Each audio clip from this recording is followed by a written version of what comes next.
Hello, thank you very much for joining us for the County of Ventura's press conference on COVID-19. My name is Kelly Long, and I'm your Ventura County Board Chair and District 3 Supervisor.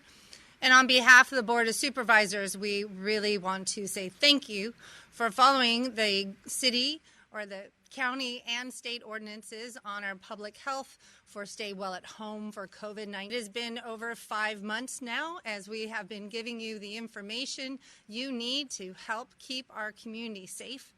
And your actions have really made a difference. It's important that we still continue to do the social distancing, the cleaning the hands, really just doing the smart choices to make sure that we are not getting infected with colds and so forth to help us heal and continue to keep businesses open.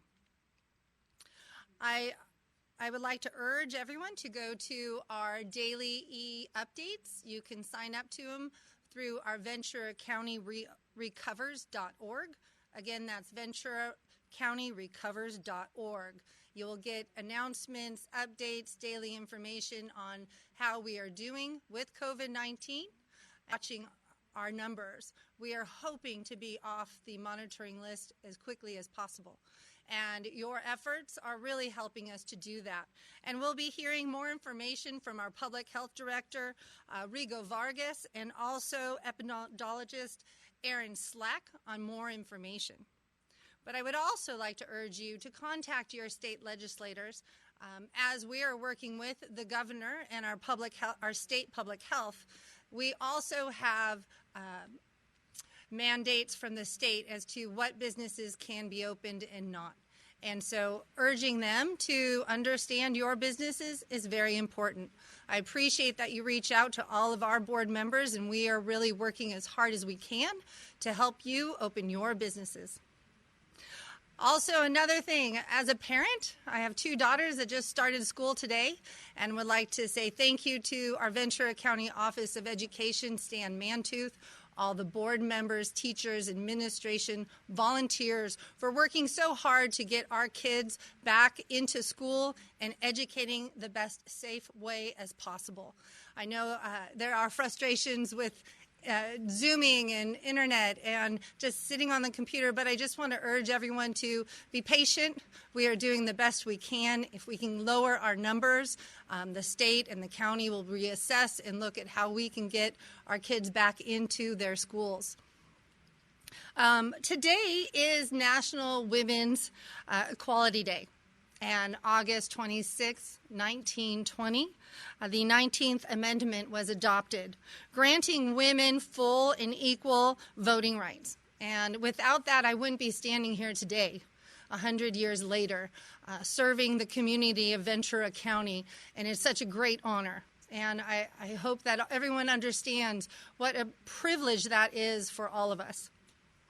So we will also hear today from Michael Powers, our CEO, in regards to other efforts going on with COVID-19.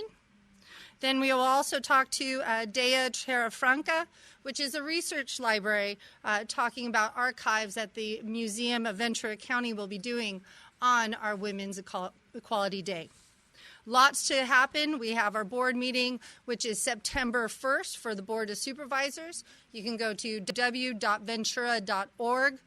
Board of Supervisors to look there, and we will be continuing to have our press conferences.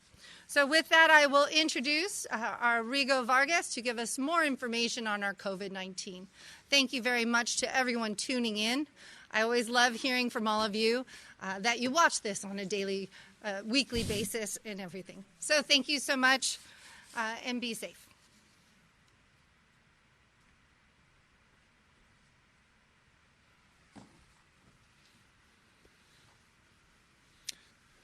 Thank you, Supervisor Long, and good afternoon, Ventura County residents. I'm here today to give you the usual update on our numbers for today, speak a little bit about the upcoming holiday and some reminders around that to keep us safe and healthy. And then I'll touch in particular on how we're doing with the metrics on the data monitoring list that we're on, give you an update specifically on the case rate. And then Aaron Slack, our epidemiologist at Public Health, will go into detail around some trends in those metrics. So for today's numbers, we're reporting that 96 Ventura County residents additionally have tested positive for COVID. That brings us our total to now over 10,000, specifically 10,207 Ventura County residents have tested positive in Ventura County. We're also reporting 1,315 additionally tested Ventura County residents. That gets us close to 150,000 residents. Specifically, it's 147,794 of you have gotten tested. We're approaching the 20% of 20% of Ventura County residents to be tested. I think that's a testament to county leadership and partnership with many departments and many providers to have very good testing capacity, and also a testament to all you Ventura County residents that have followed up on that offer to get tested, and so please continue to get tested. We're following closely all numbers. For a while, what got us on the monitoring list, you recall, was our hospitalization numbers. And so in particular, I want to touch on those. For today, they're looking a little bit better than they have earlier in the week, specifically on the weekend. They went a little bit high. But today, we're at 71 Ventura County residents that got COVID and had symptoms enough to warrant them being admitted to one of our fabulous 8 hospitals. 71 residents are currently hospitalized for COVID.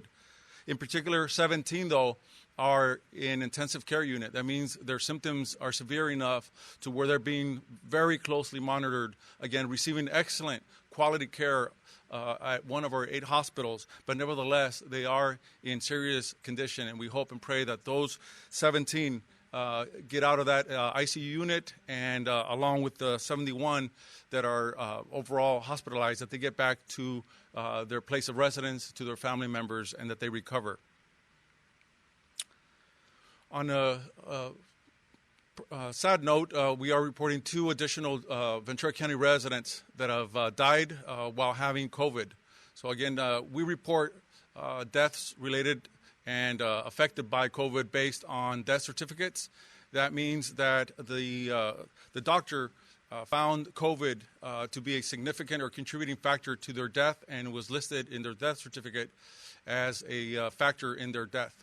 So yes, the majority of our residents have died, passed away, have had a comorbidity, and so that just made their susceptibility to have very severe symptoms and eventually pass away due to COVID because they had that comorbidity. But again, if they did not have the virus, perhaps those 107 residents will still be among us in Ventura County. They would be, they are somebody's brother, sister, parent, grandparent, family member, neighbor. And so our hearts and thoughts go out to those 107 families that have been directly impacted outcome of COVID death. Now, in terms of, before I go to the slide, I did, with the pending holiday, I did want to urge everyone, our numbers that I just explained, our new cases, our hospitalized numbers, they're pretty good, and certainly even our deaths. Again, those 107 is one too many, but those our deaths in our county are we're doing well with that count as well. But we still need to keep our guard up and abide by all the health officer order, both at the state and the local level, and continue doing the good work that all Ventura County residents have been doing. Our numbers need to get better still, so that our schools can open and more businesses can reopen. And so for that, again, I urge everyone, particularly pay attention to the no large gatherings guidelines. With the holiday coming up, we saw what happened with the previous holidays. And it wasn't just Ventura County residents. All counties in California and really all states experienced an increase in cases with the holidays around Father's Day, Mother's Day, graduations, 4th of July. And so now with Labor Day coming up, please, I know it's been so very hard to be, just you and your family members, going out to the park or socializing.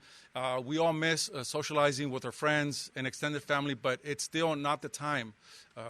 Community transmission, and in particular person-to-person transmission, is a main way that the virus is getting around in Ventura County. And so do not gather. Please hold on a little bit longer. Make no plans for this holiday with regard to gatherings.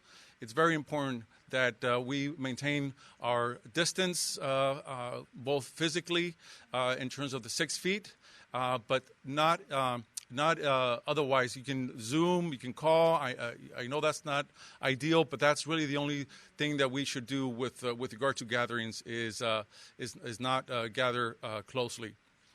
So with that, show you the slide that we've are now showing you at most of these press conferences. It has to do with our 6 metrics that the state is following very closely of all counties, and several counties have done well. We continue to do well. We do have one area still, the case rate, that is on the higher end, but there's a light at the end of the tunnel in the sense that other counties have now gone off the monitoring list. Last week, our case rate was 109, our lowest. Each day last week, we trended downward. Unfortunately, over the weekend and into the day so far this week, we've crept up a little bit. We've been around 124 today. We're reporting 125 is the case rate. Tomorrow, that's the number that will be publicly available at the CDPH website. We're reporting today's number that will, again, be posted tomorrow, 125. Our goal, as you know, has been 100. And we were 109, and so we do need everyone's continued cooperation, everybody's dedication and hard work to get us to decrease this number. Again, we're needing that to happen so that schools, 14 days after we're below 100, they can reopen in a safe manner, or school districts will have the ability and the option to open off the monitoring list for 14 days. Now, the governor has not yet come out with guidelines on what additional sectors will open once we come off the monitoring list. There is some speculation that on Friday, perhaps earlier, but perhaps on Friday is when he will announce what the new guidelines are for the data monitoring list, and then also what sectors, perhaps in addition to schools, can open up and in which manner, what timeline. So what is clear still so far is the schools coming off, being able to open once we come off the monitoring list. So on the other 5 areas, we're doing well. And in particular, I'd like to turn it over to Erin Slack. She's our fabulous epidemiologist, our data guru at the Public Health Department that's been running these reports on a daily basis. And what she will do is show you 4 slides that visually displays how well lately we've been doing. Our trends have been in the right direction. And again, we need those trends to continue. It is very important for all Ventura County residents to continue using face coverings, your mask, every time you're out in public or near someone. It's very important to socially distance, to especially not gather as we approach the holiday, as I mentioned, and continue to use good hand hygiene, wash your hands often and thoroughly. So with that, I'd like to now turn it over to Erin Slack.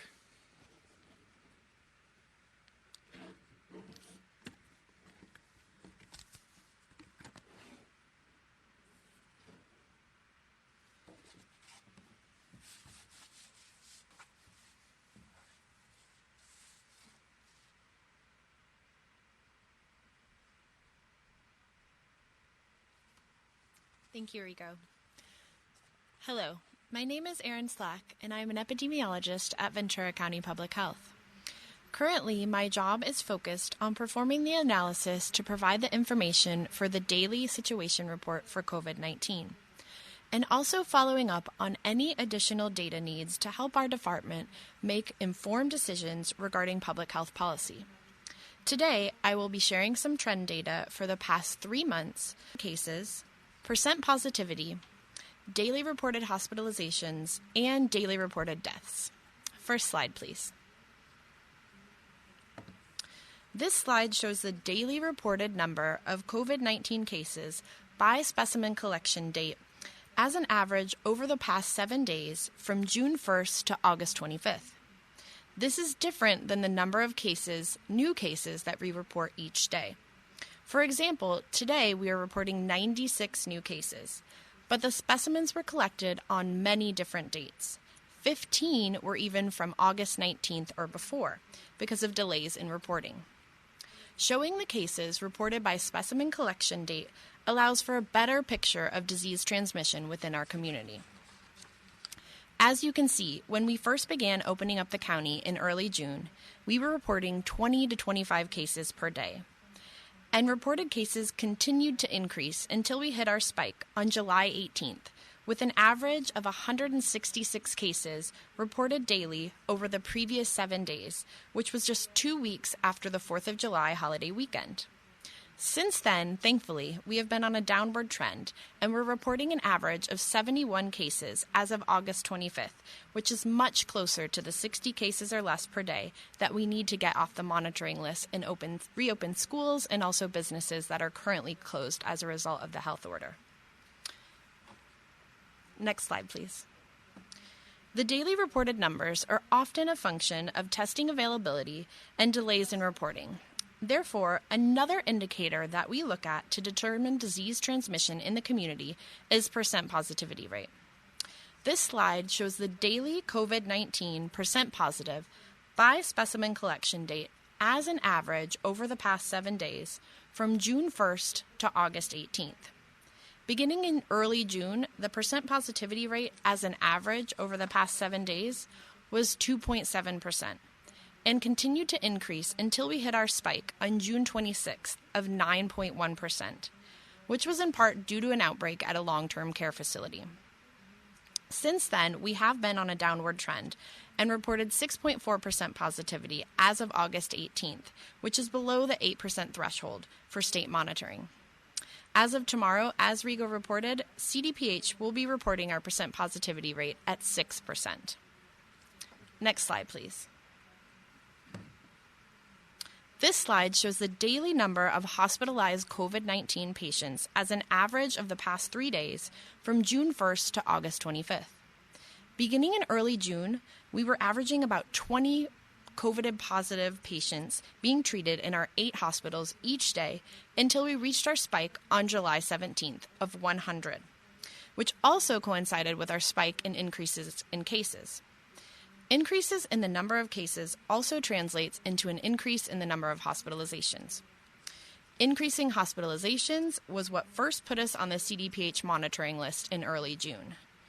Since the spike, we experienced a decrease, but over the past week have experienced a slight increase in hospitalizations to a 7-day average of 78 as of August 25th. This increase has not put us back on the monitoring list for hospitalizations because the increases have been below the 10% threshold, but we hope this is a trend that does not continue. Next slide, please. Today, as Rigo mentioned, we are reporting a total of 107 deaths. This slide shows the daily number of reported deaths by date average over the past 7 days from June 1st to August 18th. If someone dies in Ventura County that had COVID-19, their death is included in our count if the physician that certified the death certificate included COVID-19, either in the chain of events that led to the death or other significant conditions. We also report on whether or not the person had a comorbidity, such as diabetes, hypertension, heart disease, whether or not this was listed on the death certificate, or if during our case investigation process we were able to determine that they had a comorbidity. So far, all but 2 deaths reported have had a comorbidity. Fortunately, in Ventura County, we often go several days without having a COVID-associated death.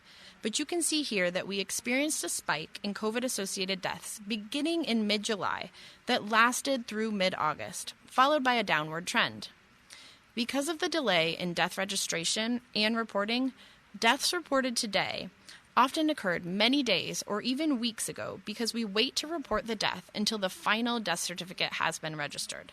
However, the data reflected on page 7 of our Power BI application is reported based upon the date of death and not the date of the actual report. Finally, I would like to take this opportunity to invite you to visit vcrecovers.org to view the daily information provided on COVID-positive individuals in our community on the Power BI dashboard. I personally receive multiple requests per day for additional information that is not currently included on our dashboard. While I am sometimes able to provide the information to the requester, I am not able to accommodate all requests for information to be added to the dashboard. Please know, while we do not make all information publicly available, we are monitoring trends from a myriad of sources to make data-driven decisions and working tirelessly to ensure accuracy in the data that we do provide publicly. I thank you for your time. And now I would like to introduce our County CEO, Mike Powers.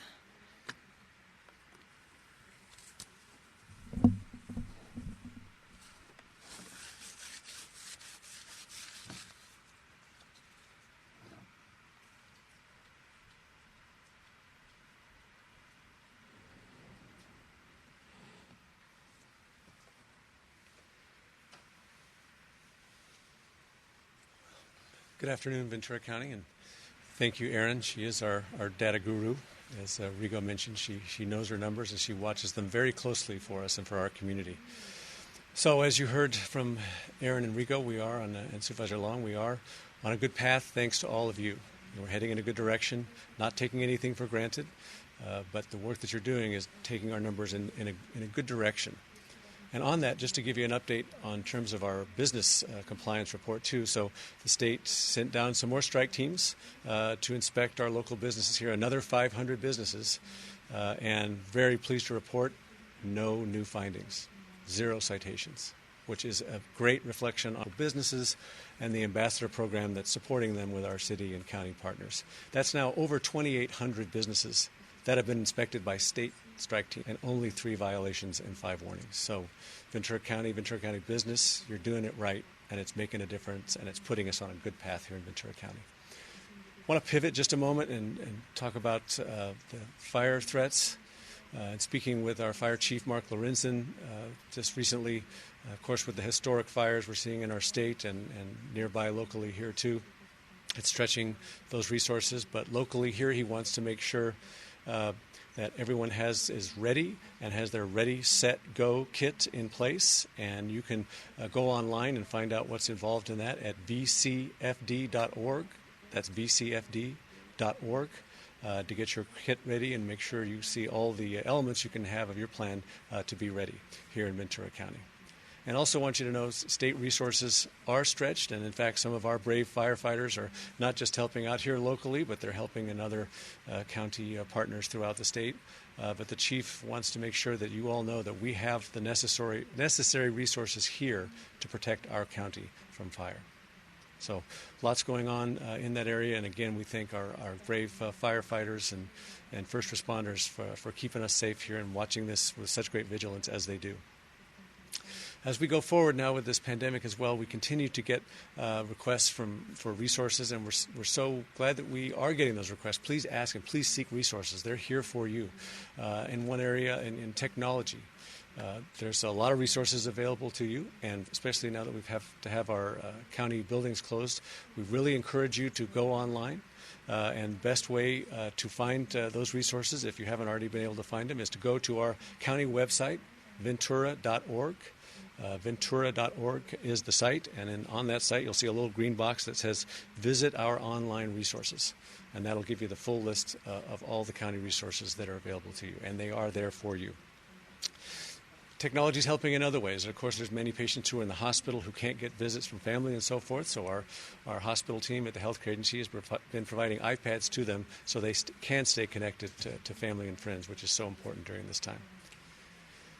And also, telehealth is so important because, quite understandably, many people don't want to go to the doctor, and seniors and medically fragile folks shouldn't necessarily go for an in-person. But we do want people to go to the doctor, see the doctor when they need to, so telehealth is a huge part of that. 25% of the visits now in our health system are done via telehealth. And I wanted to give you an example of one of the cases where this can make a difference. We had a patient who was in his 80s, and had diabetes and high blood pressure, and had developed an infection in his large toe. And because he could see the physician through telehealth, he saw them, and the physician prescribed antibiotics, and then he came back, and even though the patient could say, oh, well, I think my symptoms are getting better, the doctor could see on the video he was not getting better. His toe was not getting better.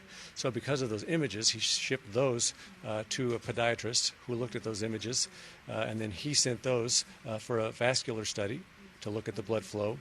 They sent those to vascular surgery to do a procedure called a revascularization, basically restoring blood flow to the toe, which had been cut off.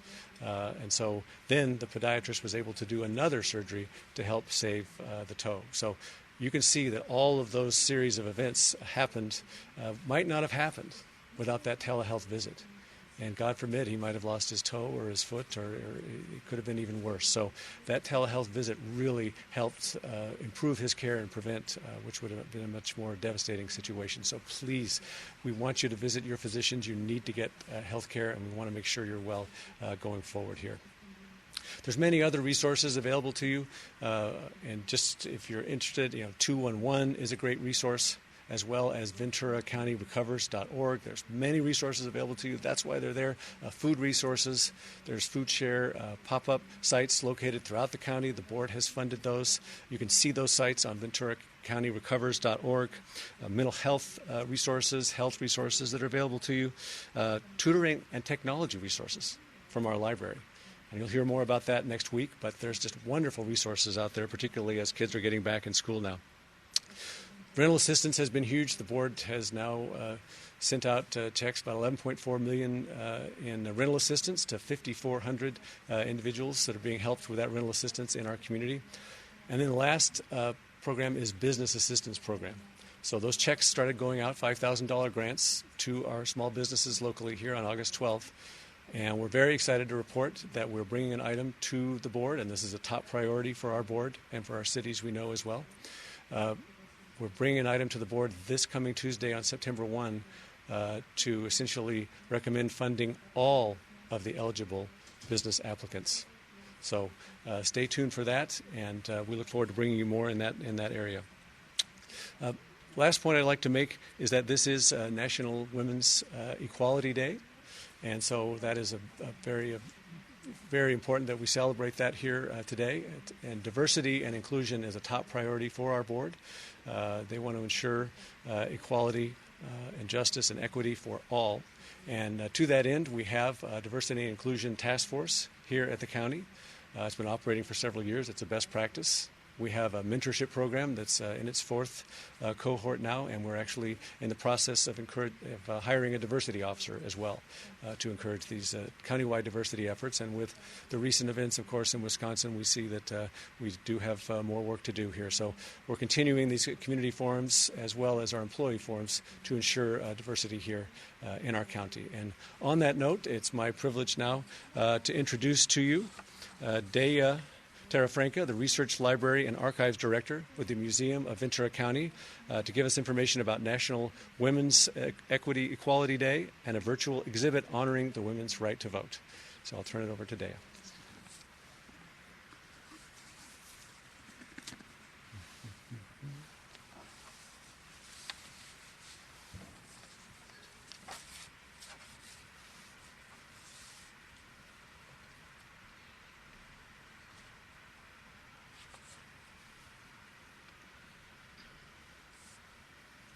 Hello, my name is Dea Terrafranca, and I am the Research Library and Archives Director at the Museum of Ventura County, and I'm the curator of the museum's new online exhibit, Amendment 19, Votes for Women. The exhibit was supported by a Humanities for All grant from California Humanities, which is a nonprofit partner of the National Endowment for the Humanities. The museum is also supported by the County of Ventura, and for that we are exceedingly grateful. Today marks 100 years since the official certification of the 19th Amendment, which reads, "The right of citizens of the United States to vote shall not be denied or abridged by the United States or by any state on account of sex." This amendment was an important victory in the fight for women's equality and ostensibly gave women the right to vote across America. The battle for that right had been decades long, and for some women, it would be decades longer still until they enjoyed full suffrage. In Ventura County in 1882, a newspaper article predicted that it wouldn't be long before America had universal suffrage. It would be 30 years before California women could vote, 40 years before the passage of the 19th Amendment, 84 years before the Voting Rights Act that ensured voting rights for Black, Latino, and minority Americans, and 94 years before the extension of the Voting Rights Act, which ensured equal access to the ballot for Spanish-speaking Latinos and other language minorities in our country. Local women were writing letters to the editor as early as 1882, giving voice to the struggle locally. In 1896, Susan B. Anthony and Anna Howard Shaw came to town, visiting and giving speeches to large crowds throughout Ventura County. In 1911, Ventura County women hosted speakers from across the country. They held rallies across the county, and in November of 1911, they were granted the right to vote in the state of California. The national fight for the right to vote for women was not all speeches and rallies. Suffragists were beaten and jailed. Peaceful picketers were arrested outside of the White House and were tortured. The exhibit tells these stories and more. Today, the right to vote is just as important to the men and women of Ventura County as it was in 1882, in 1896, and in 1911, and again in 1920. The final section of the exhibit is devoted to voting stories shared by today's Ventura County residents. Can you put the slide up for me? The community shares why voting is important to them, their memories of their first votes, and what place voting holds within their families and their communities. You'll find in the exhibit links for voter registration, including a link to the Ventura County Clerk Reporter's Elections Division. It's also not too late for you to share your voting experiences. I urge you to help us tell the story of why voting is important to Ventura County residents today. Next slide. Speaking of today, the launch for this exhibit takes place this afternoon at a fantastic virtual event, Vision 2020's Toast to Tenacity. The toast was originally scheduled to take place at the museum, but with the technical help and sponsorship of CSUCI and a talented committee of passionate local women, the event will be a virtual extravaganza. The event commemorates the centennial of the 19th Amendment, honoring the sacrifices of suffragists with a fun and informative, nonpartisan virtual event about the history of women's rights and the importance of being actively engaged in our democracy. This is the third annual Ventura County Toast to Tenacity. There will be performances, presentations about voting, advocacy, and equality. Presentations will be made by CSUCI's President Beck, Ventura Mayor Matt LaVere, members of the National Association of Women's Business Owners, the League of Women Voters, Women's Economic Ventures, and the Fillmore Middle School Drama Club, just to name a few. The event will culminate in participants, including the audience, raising glasses in unison to toast the tenacity of suffragists, whose fight for women's rights spanned decades. Democracy relies on the people participating, using their voice by casting their vote. Today we celebrate National Women's Equality Day. Women's voices in our communities, in our schools, in our businesses, in our local government were assured by the women who came before us, just as they will be assured for future generations by the voices of women today. Happy National Women's Equality Day, and don't forget to vote. You can visit the exhibit by visiting the museum's website at www.venturamuseum.org, and you can visit the event at 4 p.m. today by looking up Ventura Toast to Tenacity, or visiting our museum website, www.venturamuseum.org. Thank you.